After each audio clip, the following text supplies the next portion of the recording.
है कि मिटती नहीं हस्ती हमारी, कुछ बात तो है कि मिटती नहीं हस्ती हमारी।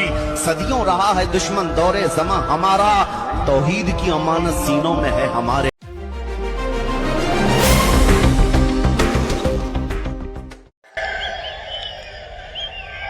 औरंगाबाद पत्र, औरंगाबाद पूर्व। सियासत एक मजाक है।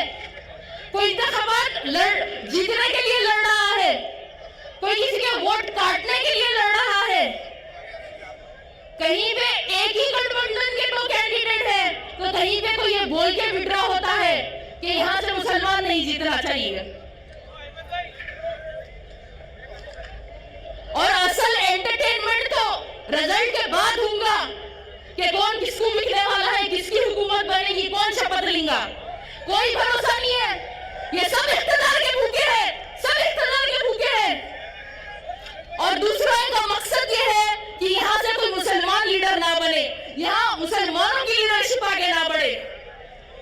और मजलिस इत्तेहादुल मुस्लिमीन का मकसद कोई जाती इख्तियार नहीं है। अगर ये होता तो वैसे तो हैदराबाद में हमारे पास बहुत इख्तियार है, वहां हमारी बहुत ताकत है। हमारे सदर को अल्लाह ताला ने दौलत, शोहरत, इज्जत, क़यादत हर चीज से नवाजा है, लेकिन वो मुल्क के कोने कोने में अगर जाते हैं तो इसीलिए जाते हैं। और अगर मजलिस मुल्क के मुख्तलिफ रियासतों में काम कर रही है तो इसीलिए कर रही है ताकि मुल्क के गरीब, मजलूम, दलित और मुसलमानों को उनका हुकूक मिले, मुल्क भर के मुसलमानों में इत्तेहाद पैदा हो।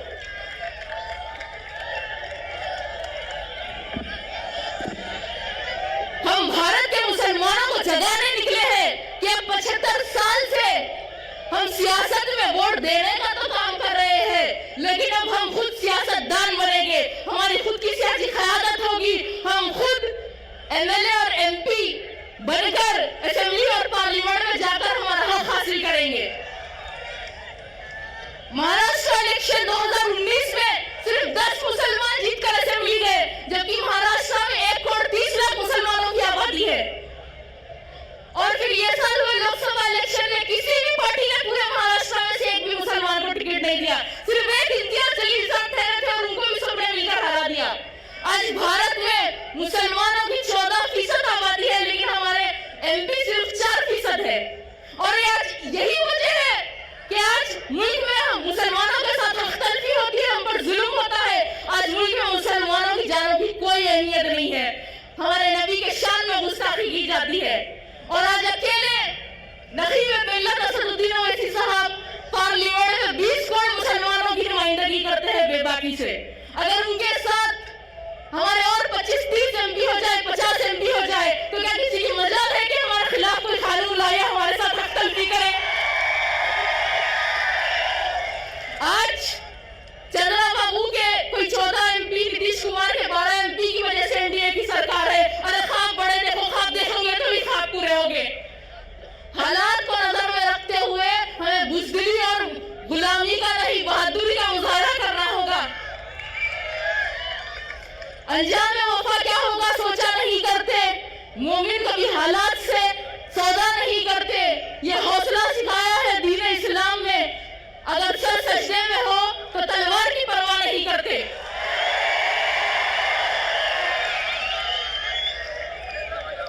आप लोग तो वो शहर औरंगाबाद से हो। देखो देखो कौन आया, देखो देखो कौन आया, देखो देखो कौन आया।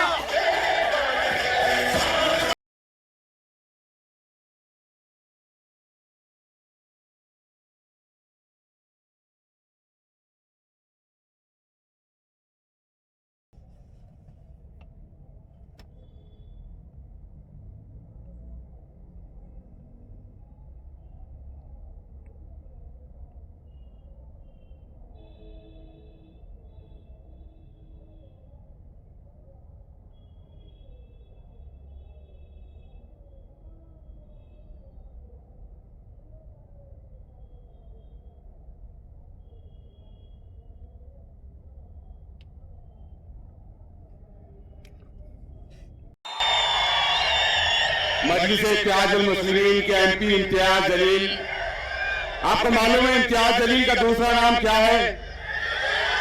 नहीं, इम्तियाज जलील का दूसरा नाम किस्मत है। किस्मत कि किस्मत हमेशा इन पर मेहरबान रही है।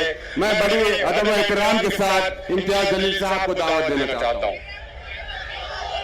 अस्सलाम वालेकुम व रहमतुल्लाहि व बरकातहू। हबीब मिल्लत जनाब अकबरुद्दीन अवैसी साहब,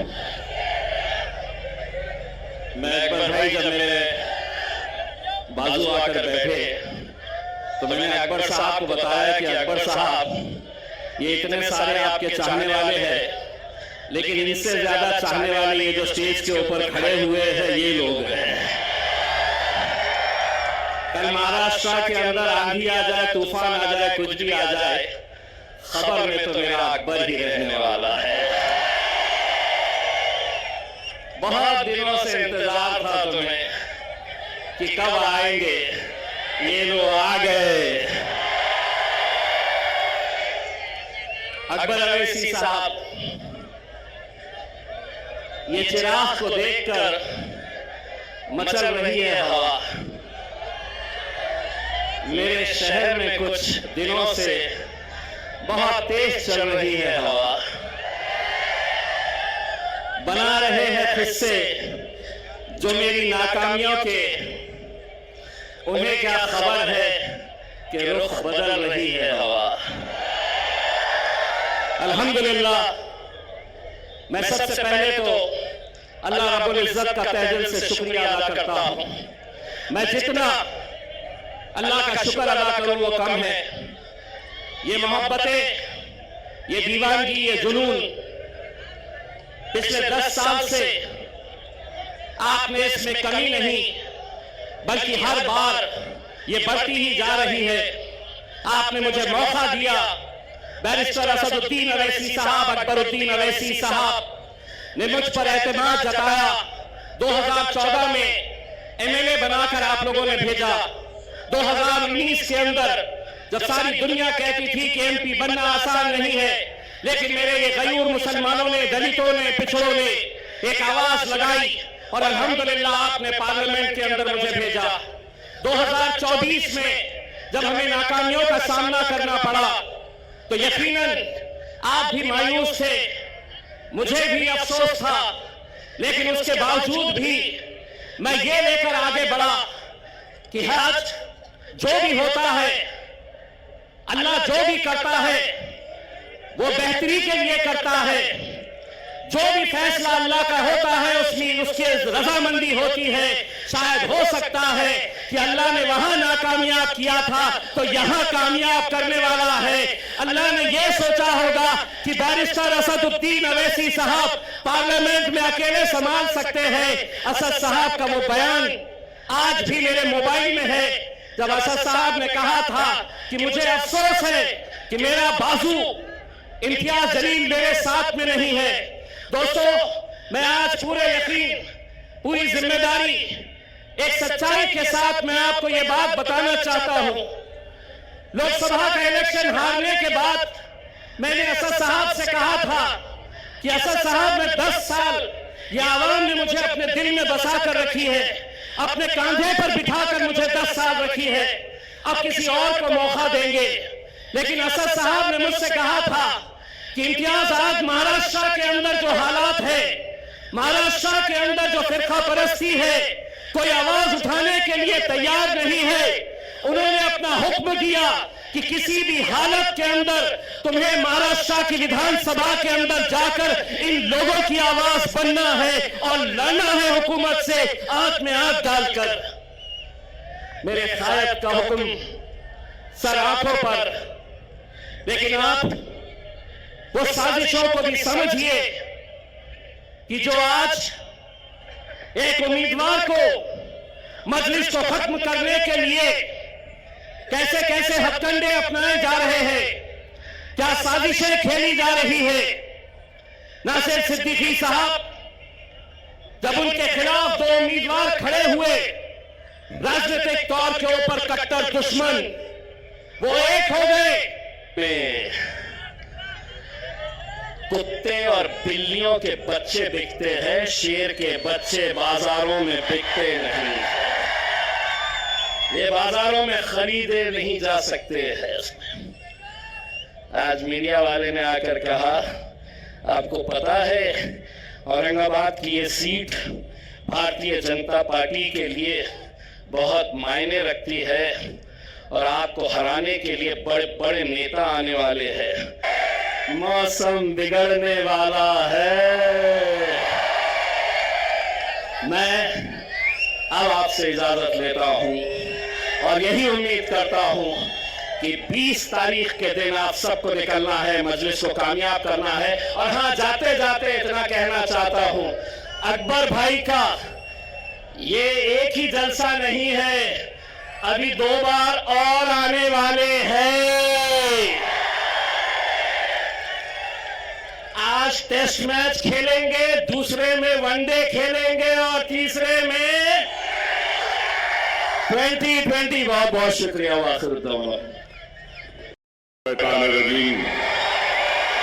बिस्मिल्लाहिर्रहमानिर्रहीम। देखकर मेरे जुनून को नाज फरमाते हुए, देखकर मेरे जुनून को नाज फरमाते हुए मौत शर्माती है मेरे सामने आते हुए। फिर उठूंगा अबर की मानन, बल खाता हुआ, घूमता फिरता, गरजता गूंजता गाता हुआ, वलवलों से बर्फ की मानन लहराता हुआ, मौत के साए में रहकर मौत पर छाया हुआ, मौत के साए में रहकर मौत पर छाया हुआ। काम है मेरा तगय्युर, नाम है मेरा शबाब, मेरा नारा इत्तेहाद इत्तेहाद इत्तेहाद। ये जोश मलियाबादी के गजल के अशार है और जोश से माफी मांगता हूं कि इसमें मैंने कुछ तरमीम की है। और तरमीम कहां की है कि काम है मेरा तगय्युर, नाम है मेरा शबाब, मेरा नारा इनकलाब इनकलाब इनकलाब। तो मैंने इसको मेरा नारा इत्तेहाद इत्तेहाद इत्तेहाद कहा है। बेशक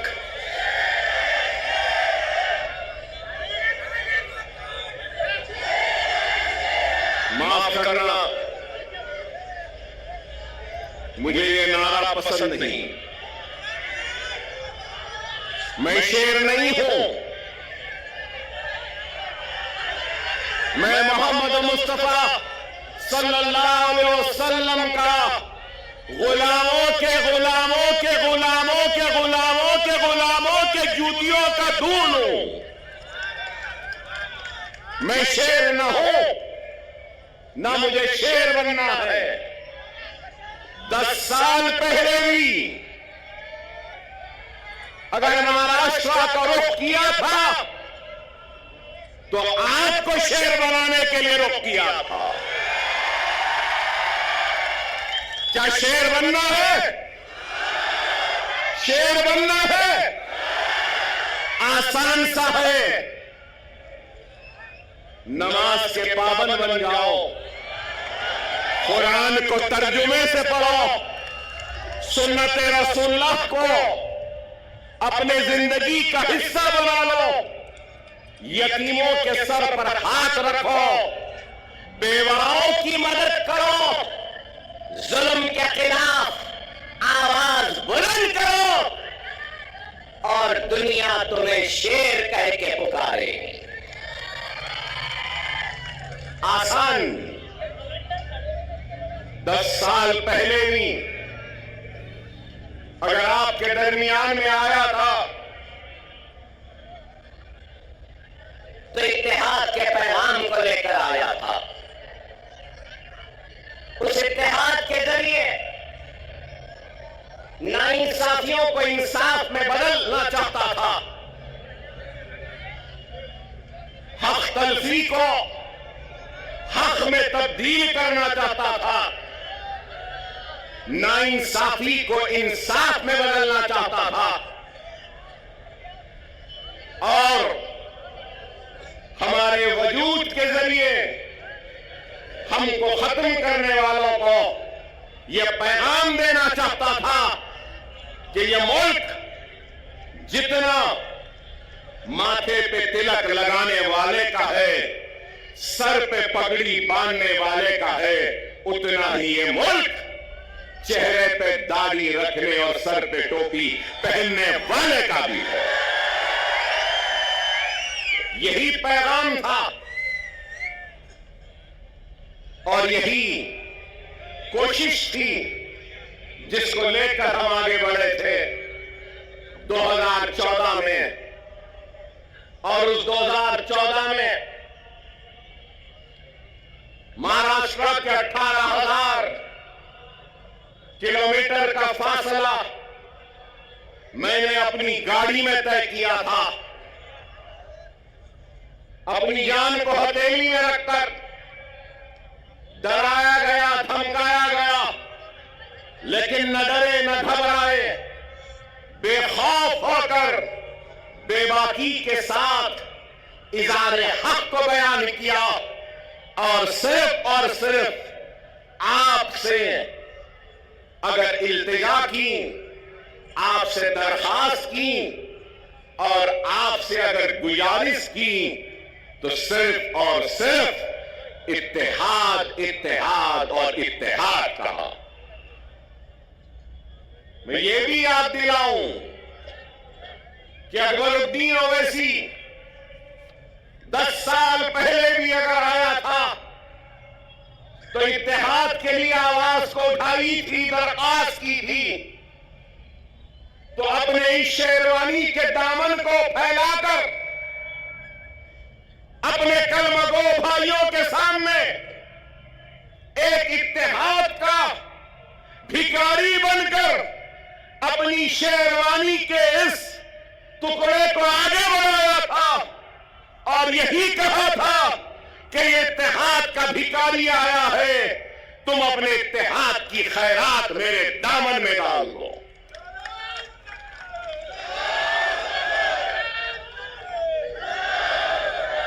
अल्लाह उसके रसूल की कसम, अकबरुद्दीन ओवैसी को अल्लाह ने इज्जत दी, शोहरत दी, नाम दिया, सब कुछ दिया, लेकिन एक बात कहूंगा, मजलिस इत्तेहाद अल मुस्लिमीन के सबसे छोटे और सबसे आखिर का अगर कोई लीडर है तो अकबरुद्दीन ओवैसी है। ना पहले बड़ा बनने की ख्वाहिश थी, ना आज है। मैं तो सबसे छोटा हूं, आप सब मुझसे बड़े हैं और आप इनसे भी बड़े हैं। और इनके बाद और आपके बाद में मैं हूं। इस चीज को याद रखो, इस चीज को याद रखो। क़यादत एक अजीम जिम्मेदारी है, क़यादत एक अजीम जिम्मेदारी है और सदक़े दिल और बेग़र्ज़ होकर जो खिदमत करेगा तो अल्लाह उसकी क़यादत में इस्तेहकाम और मजबूती देगा।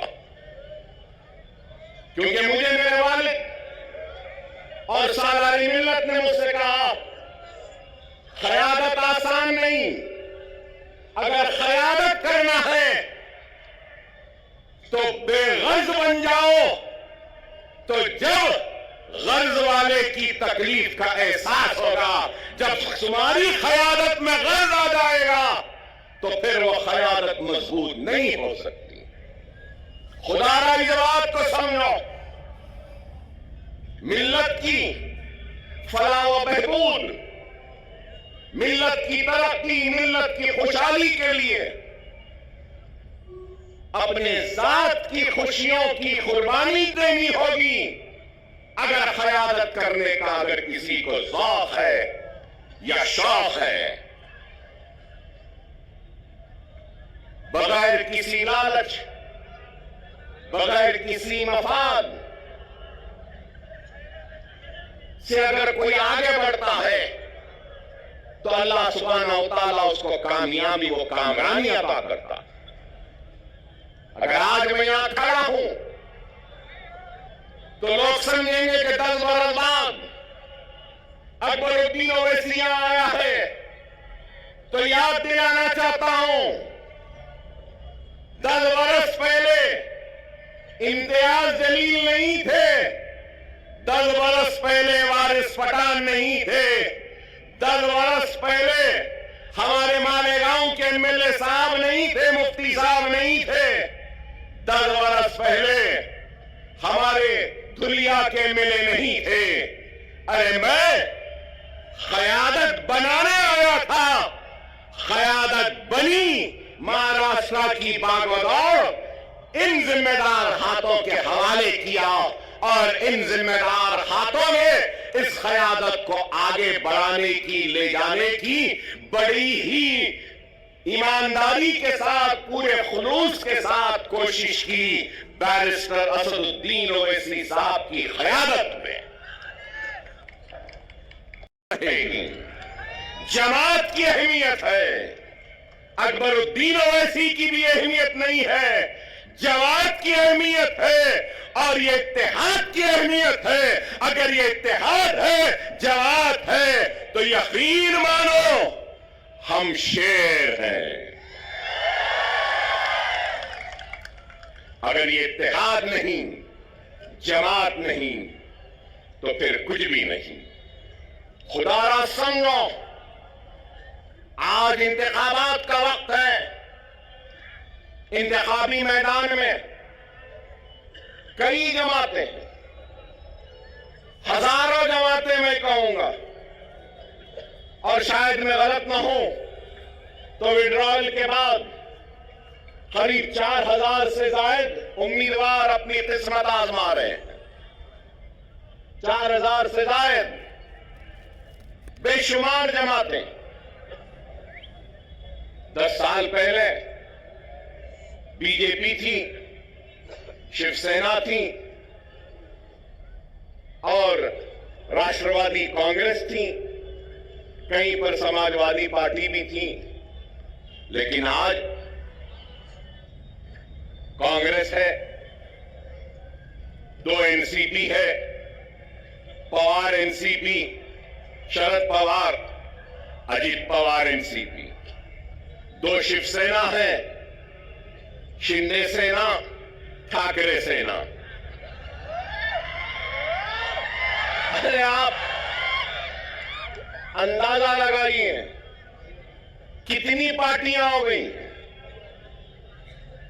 मेरा एक ही सवाल है, मेरा एक ही सवाल है, हिंदुत्व पे अमल करने वाली जमातें, शिवसेना, भारतीय जनता पार्टी, सही है ना? हिंदुत्व।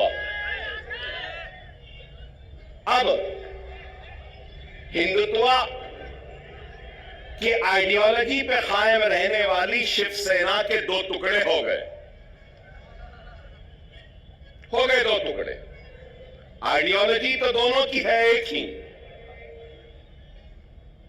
अब सवाल यह है कि कांग्रेस ने उद्धव ठाकरे से इत्तेहाद किया, पवार ने उद्धव ठाकरे से इत्तेहाद किया और एक 3 पार्टियों का एक गुट बना।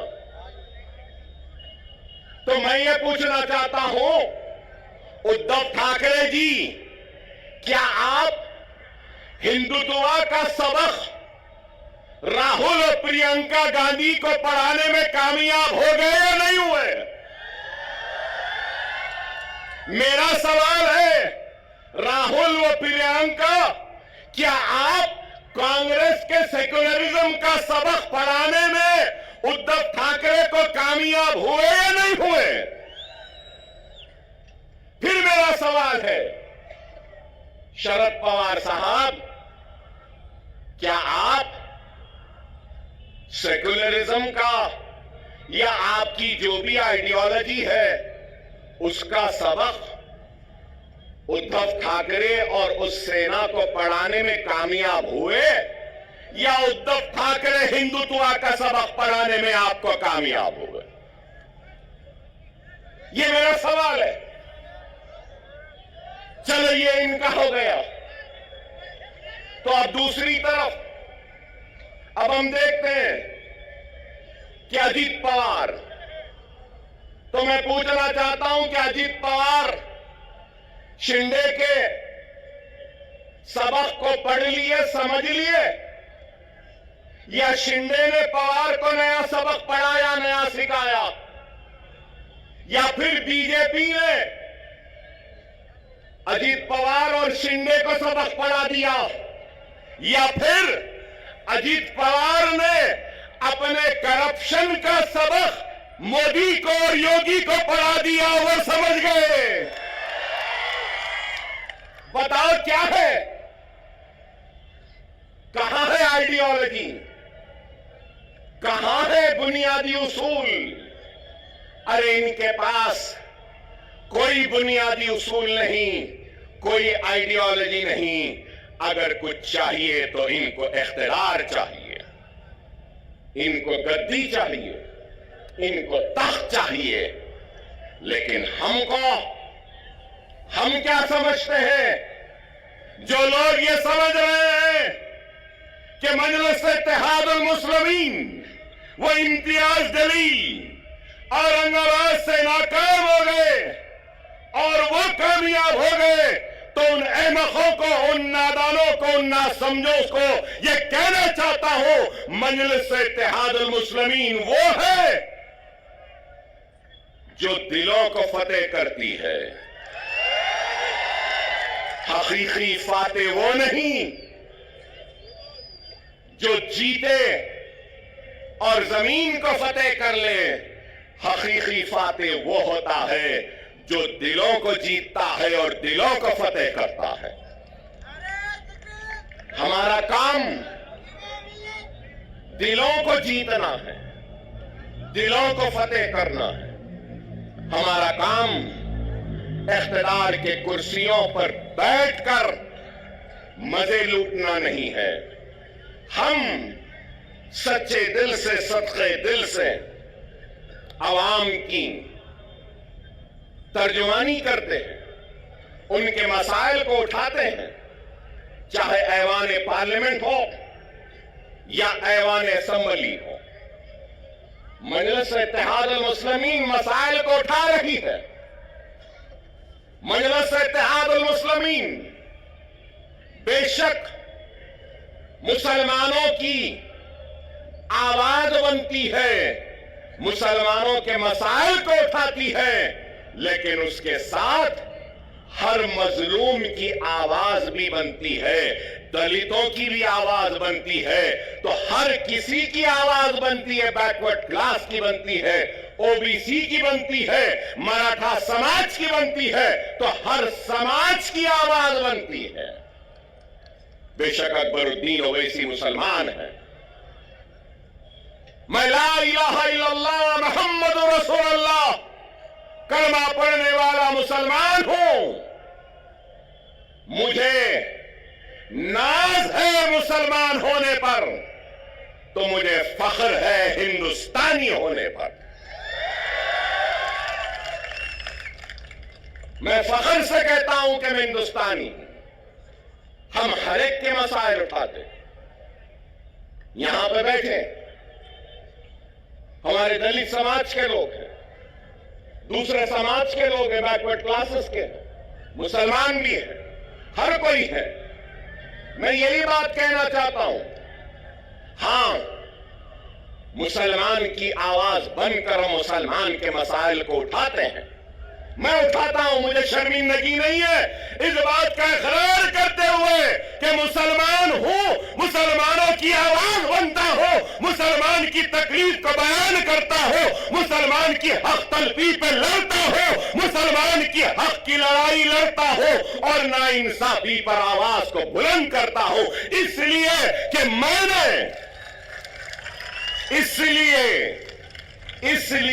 मैंने दस्तूर पर हल्फ लिया है, बहैसियत रुकने असम्बली अवामी नुमाइंदे मेरी जिम्मेदारी है कि मैं सबसे पीछे वाले को आगे लाऊं, पिछड़े हुए को ताकत दूं, कमजोर को कुव्वत दूं और जो आखिरी में है उसको आगे बढ़ाऊं।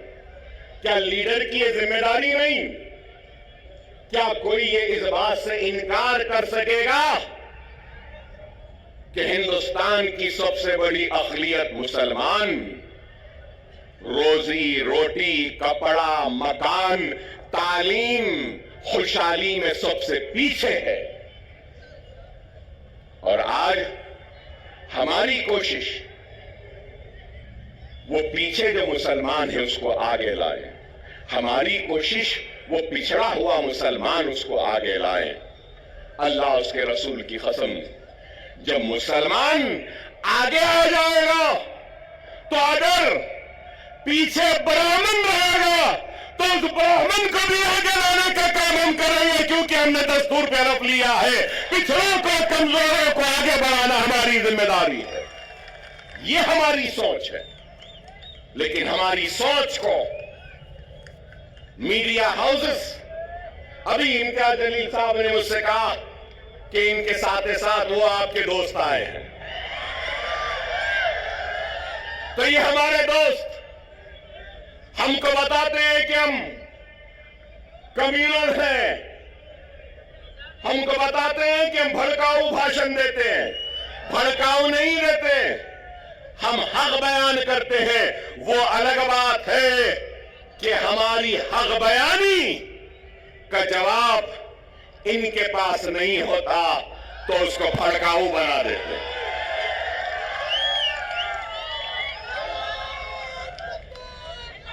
आज ही मैंने करने कुछ हो रहा है क्या? बेघर लोगों को घर देने के लिए कुछ हो रहा है? कुछ नहीं हो रहा है। सिर्फ इस मुल्क को मजहब के नाम पर बांटने की बात कर रहे हैं। योगी की तकरीर को मैंने सुना, बटोगे तो कटोगे कहा, उसके बाद कहा कि जात पात की सियासत। अरे जात पात की सियासत बोलने वाले, तू ये क्यों नहीं कहता कि मजहब की सियासत नहीं करनी चाहिए? ये बात क्यों नहीं कहते? ये तो मजहब की सियासत करेंगे, नफरत के बीज को बोते जाएंगे, असल मसाइल से तवज्जो हटाते रहेंगे। अगर कुछ है तो तलाक सलासा। अरे तलाक सलासा मसला नहीं है, हर मिनट में होने वाला एक रेप, यह हिंदुस्तान का सबसे बड़ा मसला है। एक औरत रात के अंधेरे में घूम नहीं सकती, खेतों में उसकी इज्जत और इस्मत को लुटेरे लूट रहे हैं, यह मसला है। अरे इस पे बात करो, इस पे कुछ करो। नहीं, मुसलमान ऐसा, मुसलमान के इतने बीवी, मुसलमान ऐसा करा, मुसलमान वैसा करा। अरे आप बताओ, तलाक सलासा हो गया, CA NRC, CA NRC. Parliament में थे इम्तियाज जलील साहब हर मसले पर। अरे आप बताओ, आज मैं यहां खड़े होकर कह रहा हूं, जिम्मेदारी के साथ कह रहा हूं, मजलिस इत्तेहाद अल मुस्लिमीन के एक जिम्मेदार लीडर की हैसियत से कह रहा हूं और ये ऐलान कर रहा हूं कि मराठा समाज के लिए जो रिजर्वेशन की तहरीक चला रहे हैं उनके लीडर, मैं उनसे कहूंगा हमारा पूरा साथ आपके साथ है, हमारा पूरा ताउन आपके साथ है। हम पूरी कोशिश करेंगे, मगर उसके साथ साथ मैं ये भी कहूंगा, इत्तेहाद होता है ना, तो इत्तेहाद बैनुल मजलूमीन होना चाहिए। इत्तेहाद बैनुल मजलूमीन होना चाहिए। हिंदुस्तान में जुल्म का शिकार अगर कोई है तो वो मुसलमान है। हिंदुस्तान में जुल्म का शिकार अगर कोई है तो वो दलित है। हिंदुस्तान में जुल्म का शिकार अगर कोई है तो वो पसमानदा तबकात है। चलो आओ, मराठा, दलित और मुसलमान इत्तेहादुल बैनुल मजलूमीन बन जाते हैं और अपने जुल्म के खिलाफ आवाज को बुलंद करते हैं।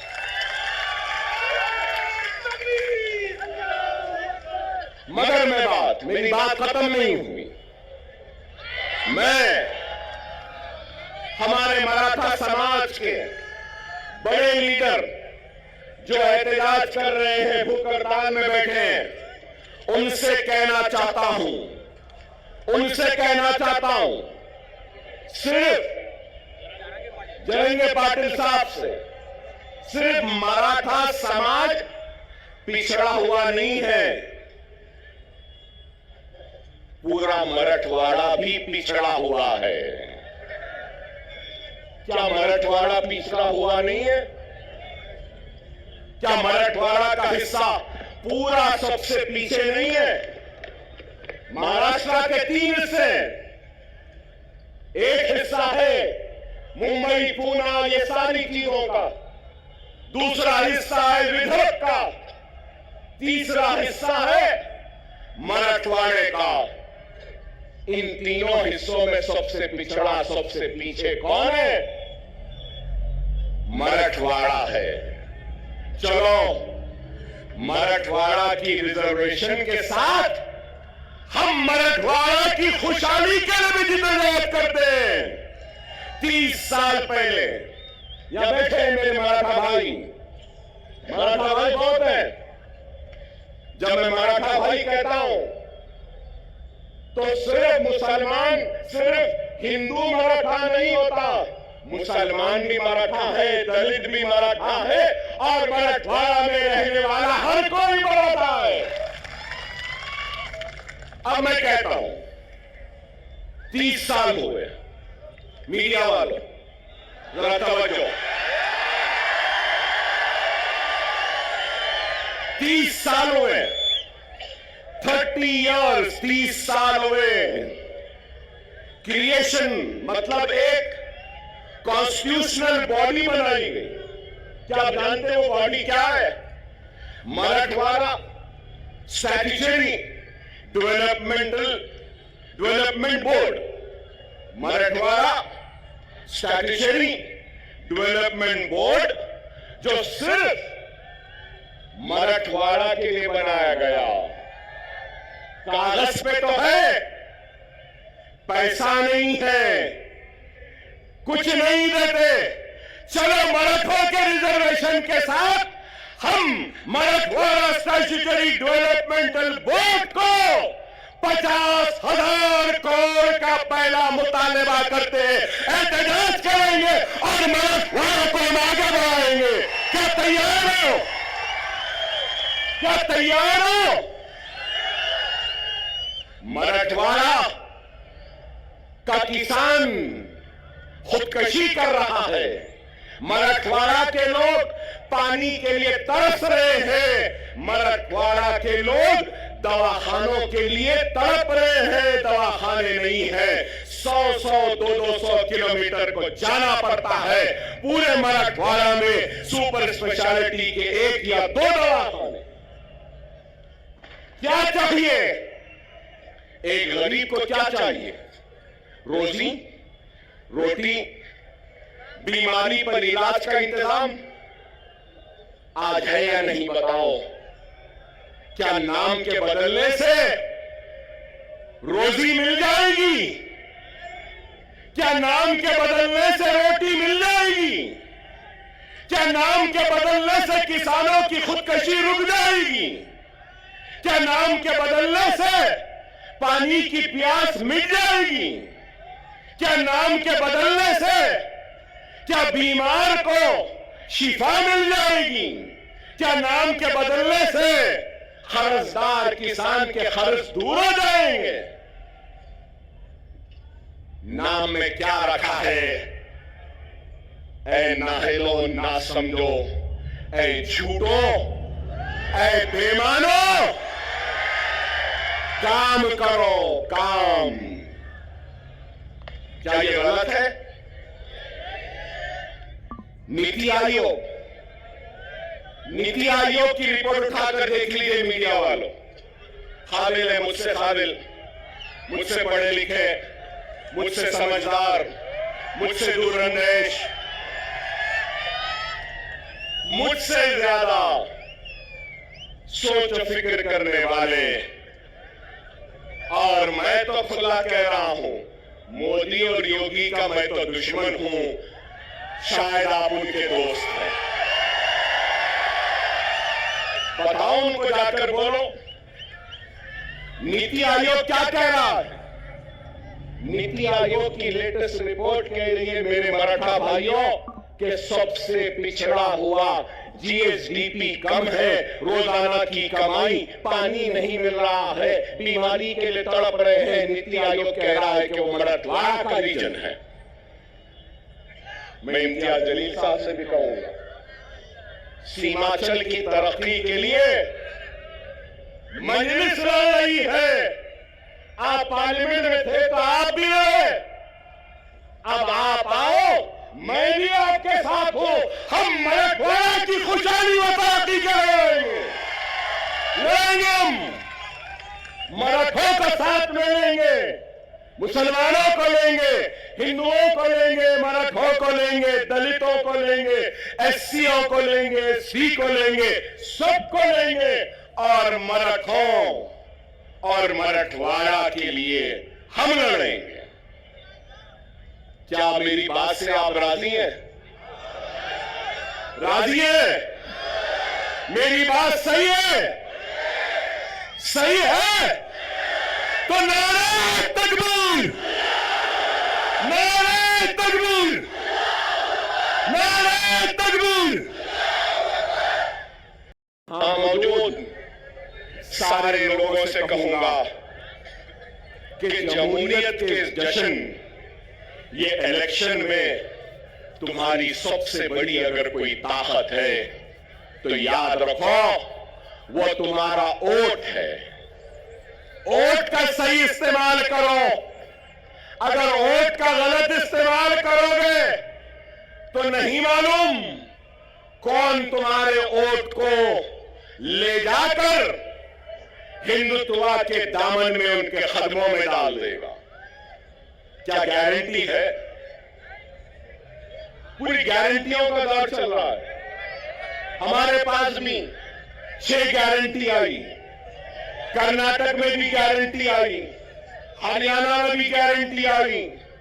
मिस्टर मोदी ने कहा कि मोदी की गारंटी, वाह वाह,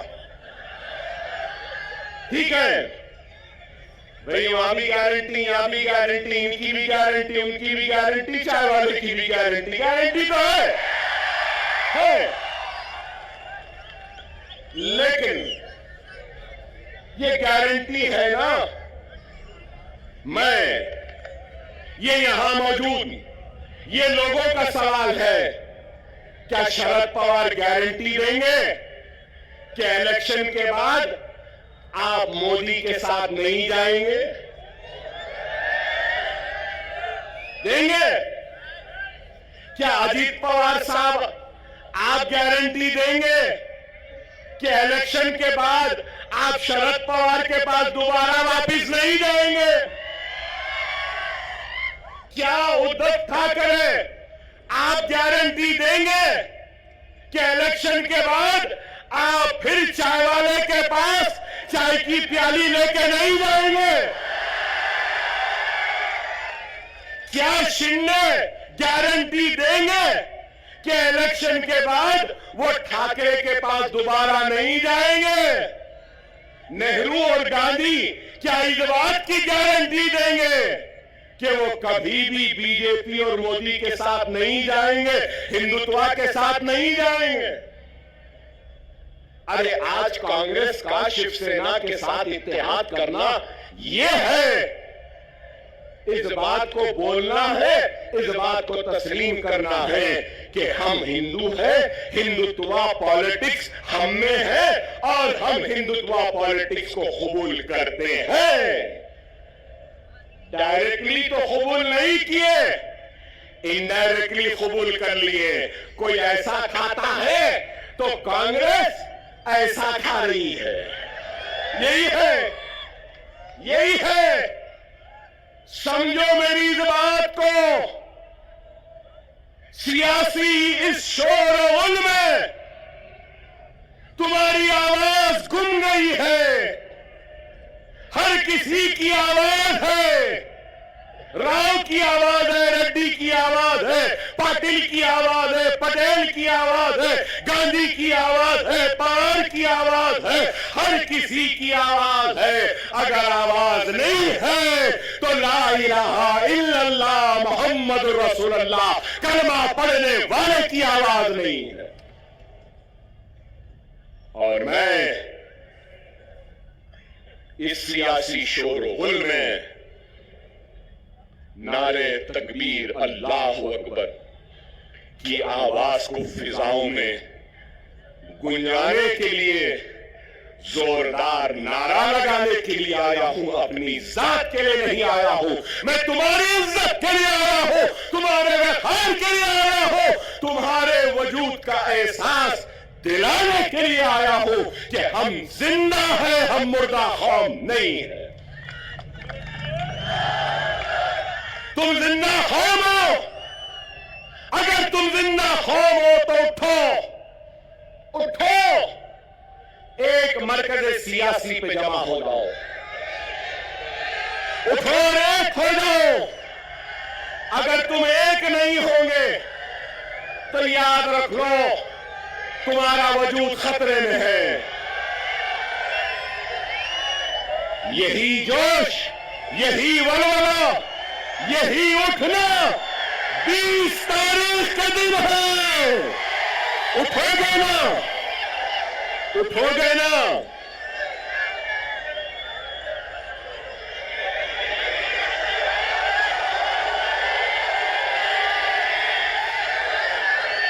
(9:45)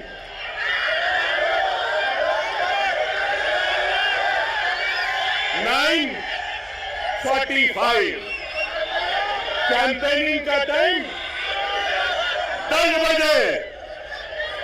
अभी 15 मिनट बाकी है।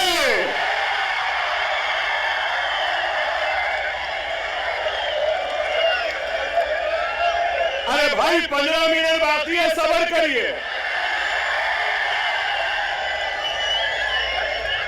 ना वो मेरा पीछा छोड़ती है, ना मैं उसका पीछा छोड़ सकता। चल रही है, मगर क्या गूंज है।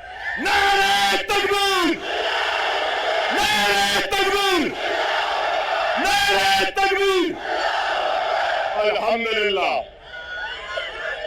अल्हम्दुलिल्लाह। खुदारा मेरी बात को समझो, वक्त नाजुक है। हमारा सबसे अव्वलीन फरीजा क्या है? क्या है? महाराष्ट्र में बीजेपी और शिंदे सेना और अजीत पवार के हुकूमत को शिकस्त देना, हराना है। उसके साथ हमारी जिम्मेदारी है। जहां जहां हमारे नुमाइंदे हैं, हमको अपने नुमाइंदों को भी कामयाब करना है। मैं आपके जोश की कदर करता हूं, आपके जोश का एहतराम करता हूं। याद रखो, वो कौम जिसके पास सिर्फ जोश है और होश नहीं, तो वो कौम कामयाब नहीं होती। वही कौम कामयाब होती है जिस कौम के पास जोश भी होता है और होश भी होता है। थोड़ी देर सुन ले, अपनी बात को खत्म करूंगा। 12 मिनट है।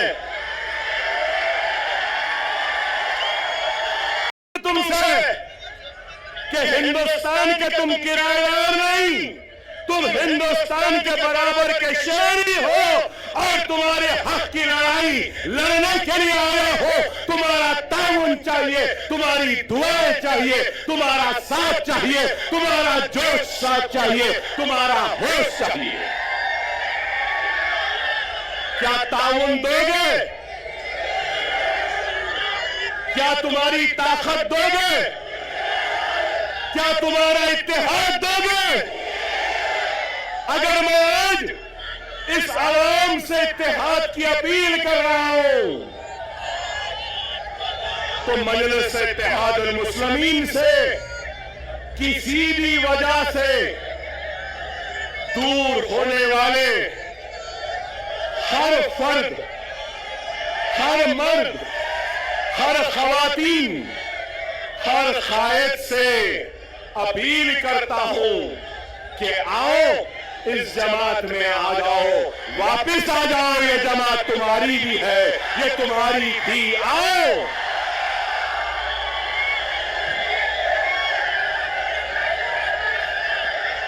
हर वो शख्स, हर वो मजलिस का चाहने वाला किसी वजह से नाराज है, किसी वजह से दूर है, तो अकबरुद्दीन ओवैसी यहां खड़े होकर अपनी जमात और अपने कायदीन की तरफ से मैं माफी चाहता हूं, मगर ये कहना चाहता हूं कि खुदा अपनी जात के लिए, अपने खुद के नफ्स के लिए जमात को कमजोर न करो। मैं नहीं रहूंगा, तुम नहीं रहोगे, लेकिन जमात कायम व दायम रहेगी। खुदारा, खुदारा आओ, हम अपने कुर्सियां तुमको देने तैयार। बहुत से उलमा, मशाइखीन, वुकला, डॉक्टर्स, इंजीनियर, रोजमर्रा की मजदूरी करने वाला एक मजदूर या कोई भी मेरा भाई, कलमा गए भाई जो मुझसे नाराज है, मैं उससे अपील करता हूं कि आ जाओ। ये वक्त है, ये वक्त है 2 मिनट की खामोशी।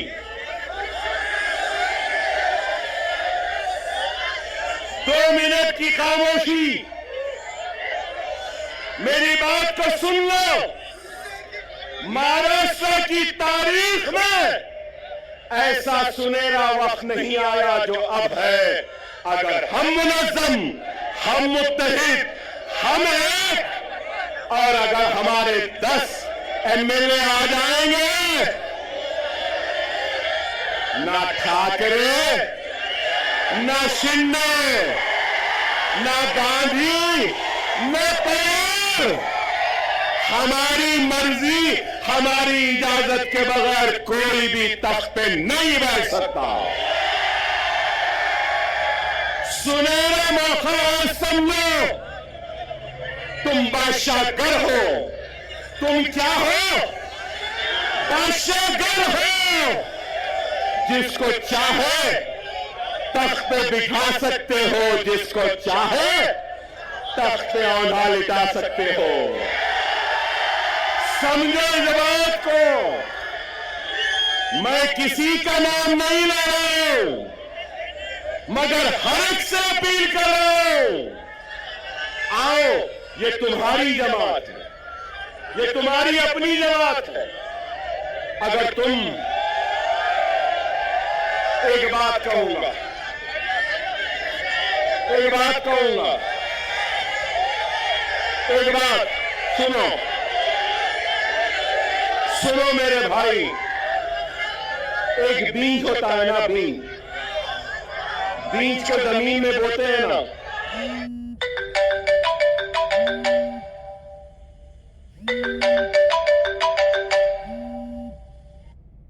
पौधे का शक्ल अख्तियार करती है, फिर उसके बाद वो पौधा एक दरख्त बनता है, और दरख्त बनने के बाद उस दरख्त में क्या आते हैं?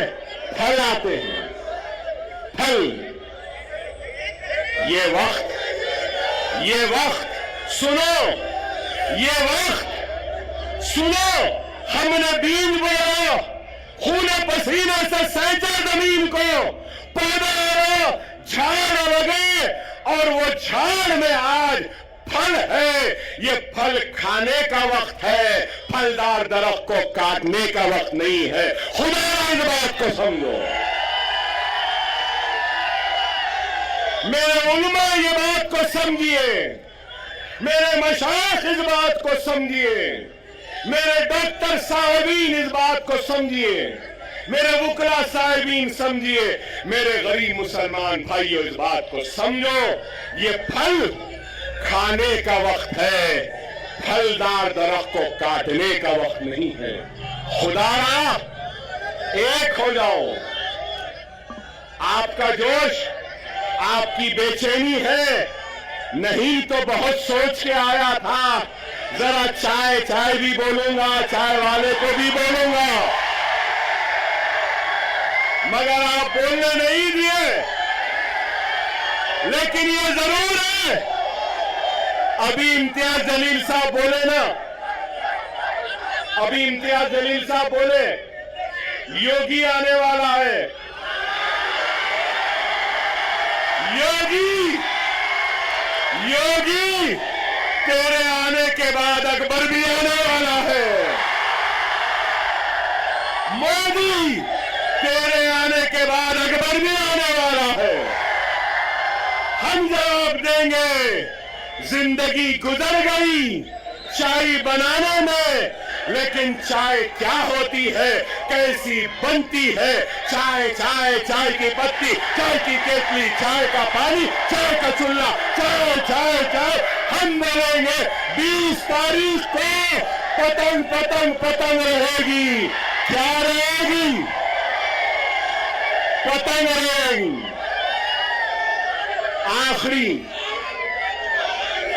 आखिरी अहम बात, आखिरी अहम बात, 10 साल के बाद आया था, अल्हम्दुलिल्लाह जोश तो आज भी है बाकी।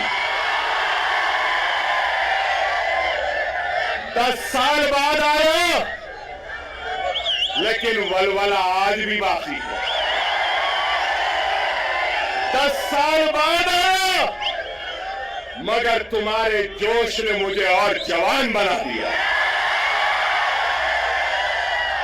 वादा है, वादा है, महाराष्ट्र की सियासत में इम्तियाज जलील और दूसरों के साथ अकबरुद्दीन ओवैसी भी अब खाने से खाना मिलाकर खड़ा रहेगा। औरंगाबाद हो, नांदेड़ हो, उस्मानाबाद हो, या शोलापुर हो, या मुंबई हो, अब अकबरुद्दीन ओवैसी आता रहेगा, जाता रहेगा, हर उम्र पर नजर डालेगा। जिंदगी में मैंने कभी भी वोट नहीं मांगा। मैं 6 इलेक्शन जीत गया। कितने? 6। अब 30 बरस होते हैं। मगर आपसे कहूंगा, आप इस इलेक्शन में मजलिस के साथ साथ इम्तियाज जलील और नासिर साहब के साथ साथ और हमारे दलित भाई के साथ साथ आप अपना एक अकबर अवैसी को भी दे रहे हो। आपकी हर तकलीफ में अकबर अवैसी आएगा, आपके हर दुख में आएगा, आपके साथ रहेगा। इंशाअल्लाह ताला हम 20 तारीख को आसमान में सिर्फ पतन पतन पतन पतन पतन पतन पतन रहेगी। नारे तकबीर, नारे तकबीर, नारे तकबीर। हिंदुस्तान, हिंदुस्तान, हिंदुस्तान। हम सब एक हैं, हम सब एक हैं और हम सब एक रहेंगे। औरंगाबाद हमारा था, हमारा है, हमारा रहेगा। वाखिर दार अल्हम्दुलिल्लाह रब्बिल आलमीन।